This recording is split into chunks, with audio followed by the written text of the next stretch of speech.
Hey, I'm Andy Chanley from 88.5, the SoCal Sound. We've got a SoCal Sound session today with Grace Potter. Thanks for joining us. Thank you for having me. It's good to be here. It's good to see you again. I just saw you recently. I want to talk about that in just a minute, but let's talk about the important stuff up front. Motherhood, it's the new album, just came out as we're talking this past Friday. And of course, you've heard the song Good Thing on 88.5 Good SoCal time. Sound. Good Time, I'm sorry. Good Thing is Mabel John, which is a fucking great track. It is a good And I actually really like that you made that mistake because your good thing is about to come to an end. Fucking, excuse me, franking excellent. We'll go back. No, we can. We'll take all that out in post. Good Time. I'm so sorry. And so many other songs, and you're going to do a few of them for us here in just a second. And also, you go on tour. You've been playing around. You're out till Thanksgiving. You're off next to New England again as we're talking here. But I want to start by doing this, and forgive me for doing it because I know that sometimes when mistakes happen or when events happen, unexpected things, it's not pleasant for an interviewer. I remember somebody said to Dave Letterman one time, when things go wrong, it's when you're at your best. And he says, yeah, but to me at the time, it feels like the studio's full of room temperature saliva. I just don't like it at all. Oh, yeah. I see you a few weeks ago in Boulder at the Fox Theater. And you're sitting there singing a song at the Rhodes electric piano. Yep. And it's amazing. Everyone's loving it. And all of a sudden, it stops. It's like clank, clank. It was... It made a terrible noise. It was unspeakable There noise. were some demon banshee sounds coming out of that thing, yeah. You don't miss a beat. You stand up and walk to the microphone, and somebody brings out a flying V to you. Yeah. You take that from your tech, and you finish the song that way. And you do another song, and you look over at the piano, and it's like, hey, is anybody going to check that out? Is anybody going to figure out what's going on with that piano over there? I can't do it all myself here, folks. But you're like, forget it. Frank it. I'm going to finish the whole thing with the guitar. And it was amazing, and the crowd adored you for it. It's the chops of somebody that does this every single day. But when you do things on your own, when you do the one-person show, that's kind of the risk you take. You have to be ready for anything. And I think COVID taught me that. And speaking of a bad, unexpected thing that happened, I don't feel like I'm in a room full of room temperature saliva. When that happens, I kind of know that that's what I'm built for. Spontaneity and lightning in a bottle experiences are what I signed up for when I got into music. It's just the immediacy and the urgency of a song or of music is so much more powerful than a technical difficulty. I refuse to let a piece of machinery get between me and a good song, It's great. It was great. And the electricity of that moment, everybody was wondering, what's going to happen next.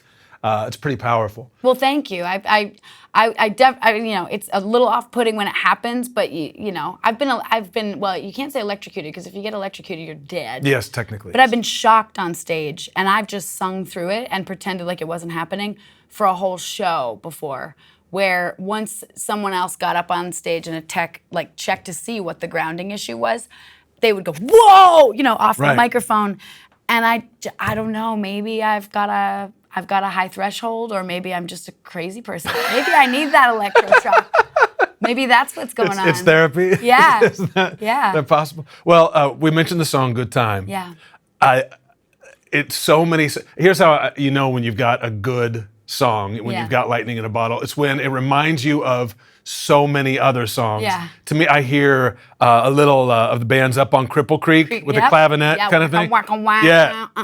Yeah. Exactly. There's some Faces Stay With Me in it. Yeah. And you mentioned another one earlier. What was the? I hear a little George Michael.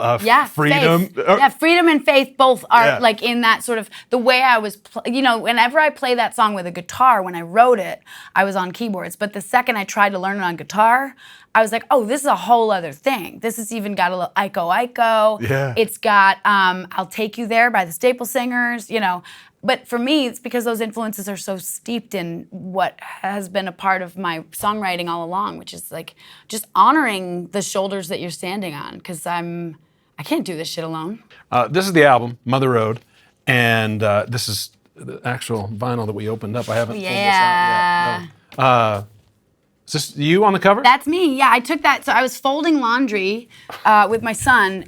So obviously this has been photoshopped in that I didn't change the shape of my body or anything, but I did put a background in, like, you know, kind of like a Zoom call where you can just decide what's going to be behind you. I did take the photo of the road when I was driving across country. This was in Gallup, New Mexico, is where the road was taken. But this photo is actually me folding laundry in Vermont with my kid running around in the background in a video still. That I just grabbed the still of the video, painted my fingernails to make them look like I don't chew my nails to death, and just kind of gave it a treatment like it was. I wanted it to look like a VHS video from like a 90s rom-com. It's fantastic. Yeah, yeah, that's amazing. And you directed all of that. Yeah, I really had a vision for this record from top to bottom, and obviously, you know, then we get the tail lights on the other side at nighttime. But this thing I'm putting in my pocket here is also the liner notes, so it kind of indicates and it encourages one to take the map and look at what's going on. Look at the tour guide. That's fantastic. Yeah. And then the yellow. Yeah. Those are postcards. Oh, these are postcards. And they're perforated. And you could use them. Yeah, you can actually use them. And each one has the lyrics to it. And that is hot. Coded. There's a code in there. There's secret little Easter eggs. That is mint. But it's all, you know, I mean, are you going to be sad if I perforate for you? No. Okay, so I got mine custom perforated by Grace Potts. That's right. I'm going to perforate you. But you can also hang them, you know, and have little reminders of your own life and songs that you might need at different moments where you know, a lot of people have their like daily calendars with their daily word or whatever. I wanted these to feel like affirmations and or encouragement, you know, the devil on your shoulder. That's what these liner notes are meant to feel like. But they're also, once the tour kicks off, they're going to be secret passes for separate little events and fun adventures that the fans are going to be able to be invited to go on. It's like Little Orphan Annie code breaking. I love it. So if you get the vinyl, you've got the skeleton key. Yeah, and then obviously this cactus you can see here is the thing I'm shoving in my back pocket there. So there's some secrets being shared there. Yeah. Mother Road. This is Route 66, right? Yeah. Steinbeck. Yeah. So why Mother Road?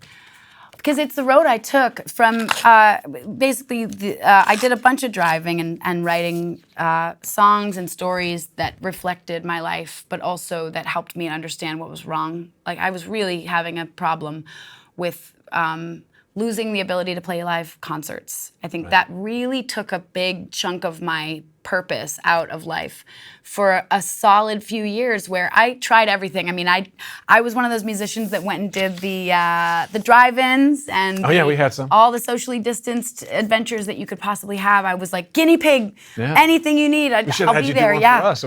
Totally. And I drove up and down the coast and I was in New England for a lot of it because we bought this farm in Vermont where I grew up. That's my hometown in Waitsfield, Vermont. So we bought the farm, literally. You know, they say bought the farm, but I the best way possible. We did. And what ended up happening was that we had kind of the blissful first few months there, and then winter kicked in.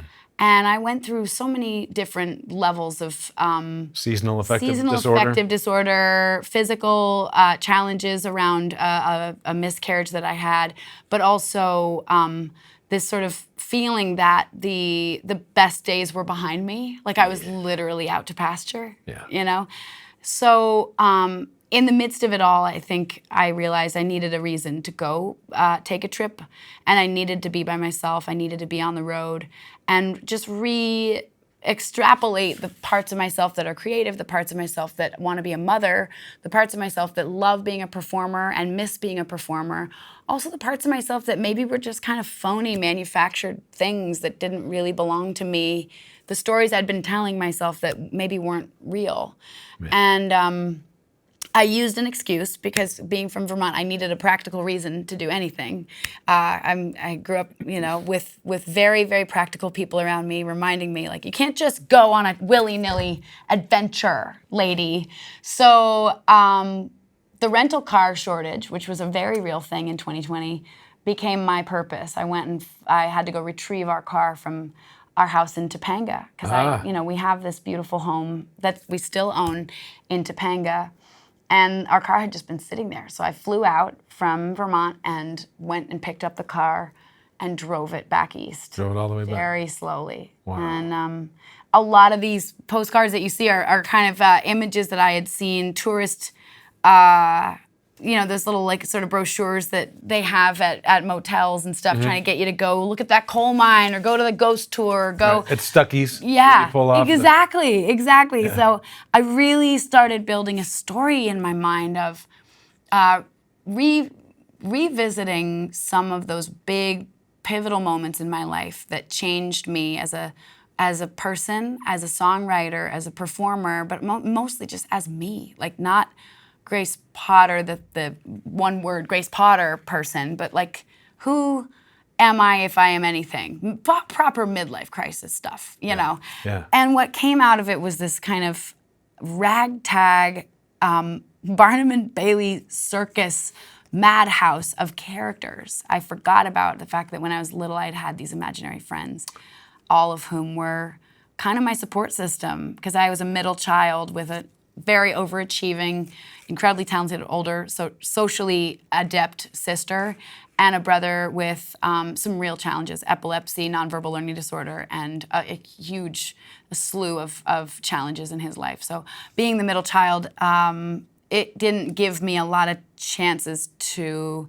step out into the limelight myself until I became a performer.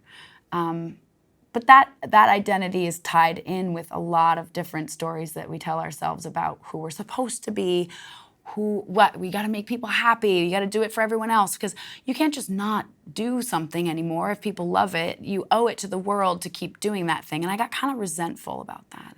So the whole record is an exploration into, why do I feel resentful about something so amazing that I have to offer the world, and why do I miss it so much when it's gone? And it led to my favorite record I've ever made. Each of the songs are so different. Like Lady Vagabond kind of starts off as an Ennio Morricone, Good, Bad, and the Ugly kind of thing. Sure. Before each song is completely different than the other. But yet it all feels like it's part of the same road trip. It ties together into a road trip that I think ultimately, this is a real gas receipt that I really got on the road. Is it really? Yeah, this was, I made up the name of the store because I think it's illegal to put like a proper receipt. So I made up the new art, but I found this receipt and I love that the ink was running out on the receipt thing. That's great. But the tale of Lady Vagabond is essentially something I made up when I was a 9-year-old kid, because I ran away from home in real life, and I thought I had the foresight to make up a story about my chaperone, about a woman who was never with me, but that if anybody asked me, like, "Excuse me, young girl, why are you here by yourself?" that I would have this amazing person. I'd be like, "Oh, she's just right over there. I'm here, but she's right over there, and she's watching me, so don't worry, I'm fine." Wow. And her name was Lady Vagabond. I love it. So I found her again on the road. How long were you away for? I did 4 cross-country trips, the 4th of which was after the whole record was finished. And at 9 years old. Yeah. Oh, at 9, I was only gone for I was gone for a day, and I went literally a mile from my house to my neighbor Caitlin Welter's house because I wanted Pop-Tarts. I love it. But I remember that the family kind of went along with it, and they sort of played into my storyline. Like, my name is Lola Nemata Vasquez. I'm from the Dust Bowl. I'm an orphan. I'm sure it came from watching Annie. I probably watched Annie, and somewhere in there, my imagination went wild, and I got this idea to make up a story that I was an orphan and that I wanted to be let into their house to eat Pop-Tarts and play with their daughter. But yeah, it really felt like it was real, though, because they didn't believe me, but at the time, they made me think that they believed me. Yeah. And because they leaned into that lie, if you want to call it that, I would refer to it as my wild imagination expressing itself. But it was like in Home Alone when Kevin goes, I made my family disappear. Right. You know, like your concept of truth and reality gets really skewed when an adult sort of validates your deepest desire or what you think is your deepest desire. And it teaches you some pretty big lessons. I love it. The song right after Lady Vagabond is Rose-Colored Rear View. Yeah. You're going to play that for us next. What's that about? That song is really about, after being on a journey like the one I had been on, I realized that I had rewritten so much of my life into, and sort of reverse engineered my story, and that I liked my reverse engineered story much better than the truth. And I needed to square with the actual truth. And so this was sort of the fight within myself that I had on the road on the third of my 4 trips, where I had to accept that that it was fake. If you acknowledge that it's fake, then and that you've manufactured parts of your life. This is me looking in the rear view, and there's Lady Vagabond. Kind of my excuses for myself or for my unhappiness might actually lead to the absolution of those fantasies, while still acknowledging them to be alive. And so Rose-Colored Rear View is that journey. So Mother Road, can I ask a personal question? Yeah. You were out on Route 66. Did you get your kicks? I did get my kicks.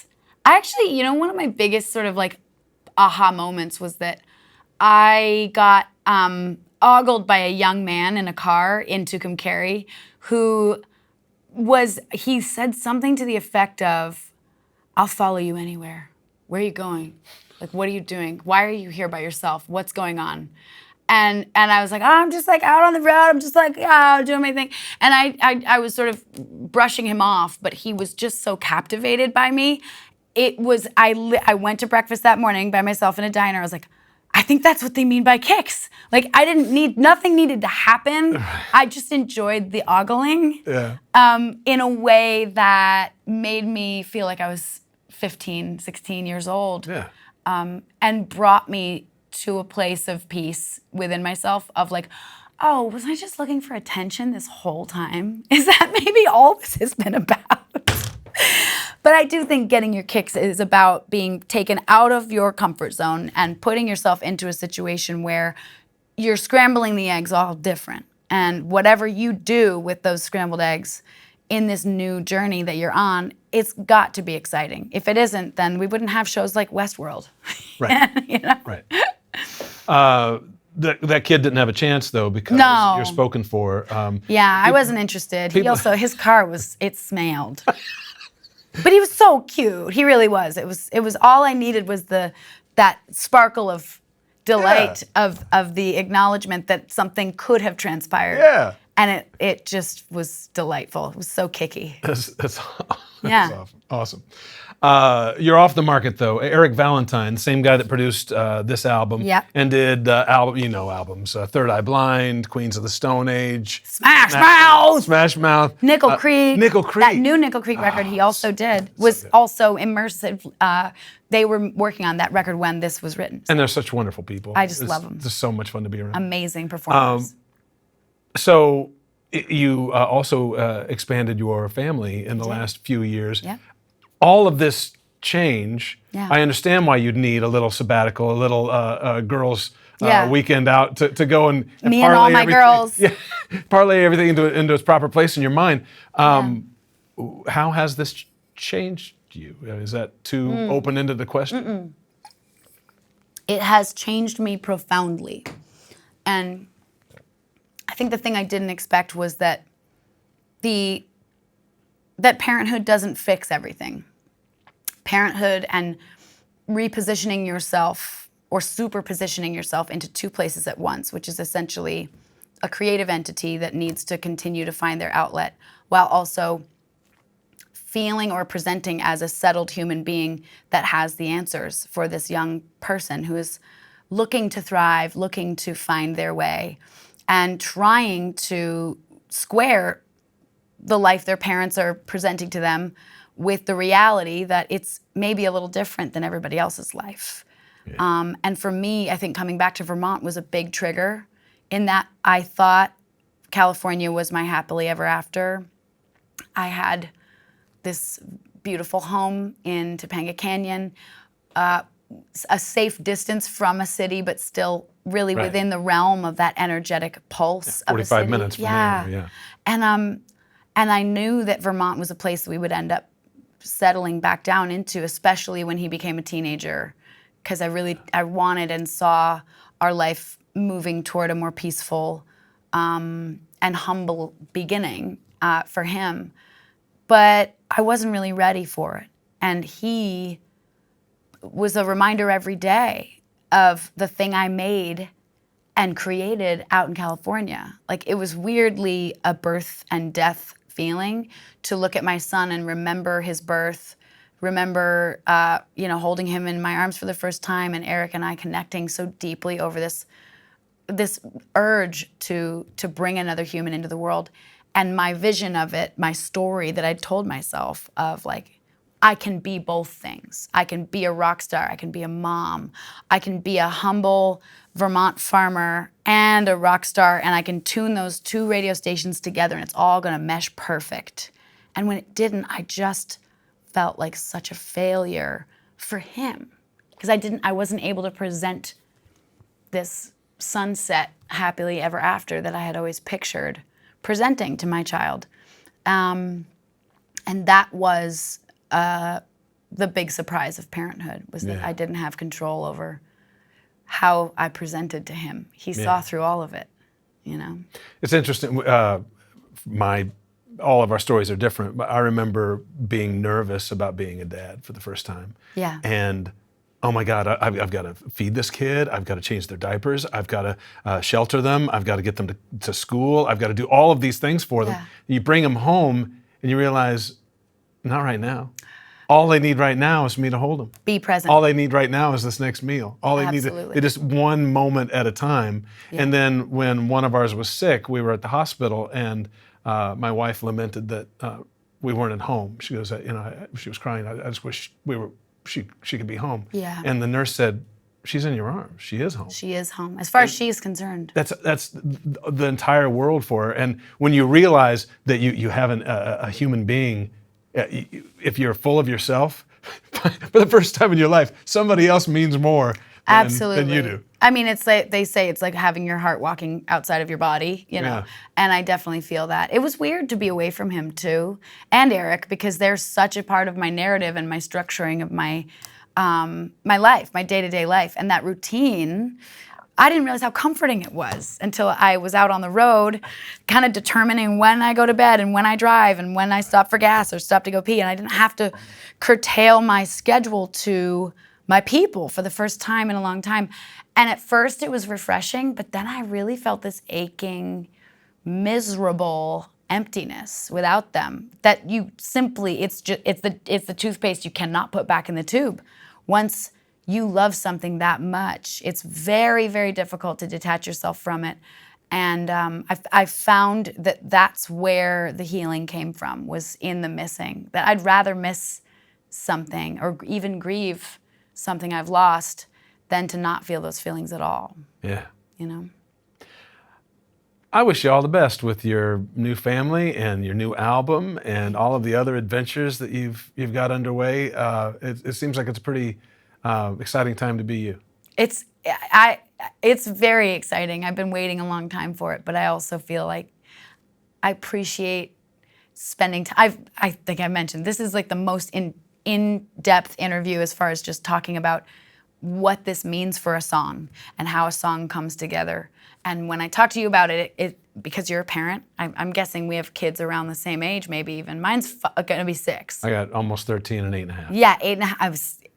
There's so much about that I think changes your brain. Yeah. And the songs that come out of me now are wildly different than the ones before I was a parent. And I appreciate your well wishes, and I just hope I don't F him up too much. I think you're going to be fine, especially if people go out and buy this and get it on vinyl. My kid has to go to college, okay? So this is up to you, folks. This is a college party. So get the album. It's out, available now wherever you get records, and go see her when she comes to your town, your village. Are you going to play one more song and play us out? Yeah. And you're going to do the title track, Motherhood. Yeah. But not the way people hear it on this. We've got a piano up here that you've played before. I love this piano. It's like the upright piano in the basement of a Baptist church somewhere. There's something gospel about it. It is. It brought out, for me, the last time I was here was when Daylight came out, and that record had a lot of already existing sort of gospel and soul piano ballads on it, but this record doesn't really have that. But I'm excited to play it because I think it'll bring out a new edge in that song that is maybe a softer side of the song that feels to me like, I mean, I wrote it on piano initially, so I think it'll be cool to revisit that original sentiment. I'm Andy, she's Grace Potter, and this is 88.5, the SoCal Sound. This is Mother Road.